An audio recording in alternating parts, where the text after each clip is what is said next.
আফ্রিকার দেশ সুদানের বর্তমান অবস্থা বেশ ভয়াবহ। দক্ষিণ সুদানের প্রেসিডেন্ট সালভা কির এবং উপরাষ্ট্রপতি রিক মাচারের অনুগত বাহিনীর মধ্যে উত্তেজনাকর পরিস্থিতি তৈরি হয়েছে। জাতিসংঘ কর্মকর্তা নিকোলাস হেম্পস জানান, যদি প্রেসিডেন্ট কির এবং মাচার উভয় তাদের জাতিগোষ্ঠীর স্বার্থকে তাদের নিজেদের স্বার্থের চেয়ে অগ্রাধিকার দিতে সক্ষম হন, তাহলেই কেবল শান্তি চুক্তির আলোচনা প্রচেষ্টা সম্ভব হবে। তিনি সতর্ক করে বলেন যে বিভ্রান্তিকর তথ্য এবং ঘৃণামূলক বক্তব্য জাতিগত দ্বন্দ্ব বাড়িয়ে তুলছে, যা ক্রমবর্ধমান সহিংসতাকে আরও উস্কে দিচ্ছে। এই সহিংসতায় ইতিমধ্যে আফ্রিকার এই দেশটিতে লক্ষ লক্ষ মানুষ বাস্তুচ্যুত হয়েছে।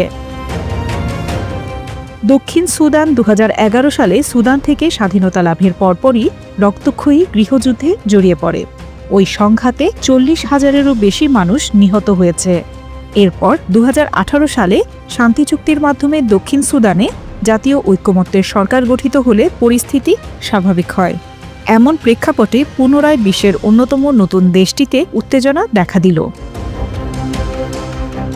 সুদানে জাতিসংঘ কর্মকর্তা নিকোলাস হেম্পস আরও জানান, মার্চের প্রথম দিকে উপরাষ্ট্রপতি রিক মাচারের মিত্র হিসেবে পরিচিত হোয়াইট আর্মির একদল যোদ্ধা উত্তর পূর্বাঞ্চলীয় নীল রাজ্যের নাসির কাউন্টির একটি সামরিক ঘাঁটি দখল করে নেয়।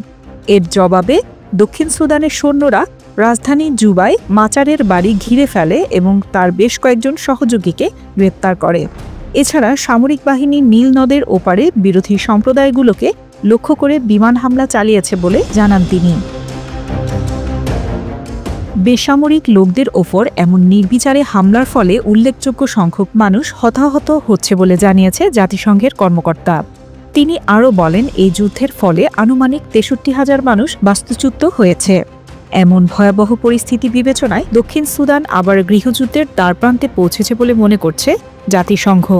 জাতিসংঘ সতর্ক করে বলেছে, প্রেসিডেন্ট কির এবং মাচার একে অপরকে খুব কম বিশ্বাস করে যে তারা উভয় শান্তি চুক্তির শর্তাবলী মেনে চলবে, তাই শান্তি আলোচনার তেমন কোনো সম্ভাবনা নেই। আরও উল্লেখ করা হয়, নতুন গৃহযুদ্ধ রোধে ইউএন কাজ করছে এবং আফ্রিকান ইউনিয়ন সহ আঞ্চলিক অংশীদারদের সঙ্গে জোট কূটনৈতিক তৎপরতা চালানো হচ্ছে।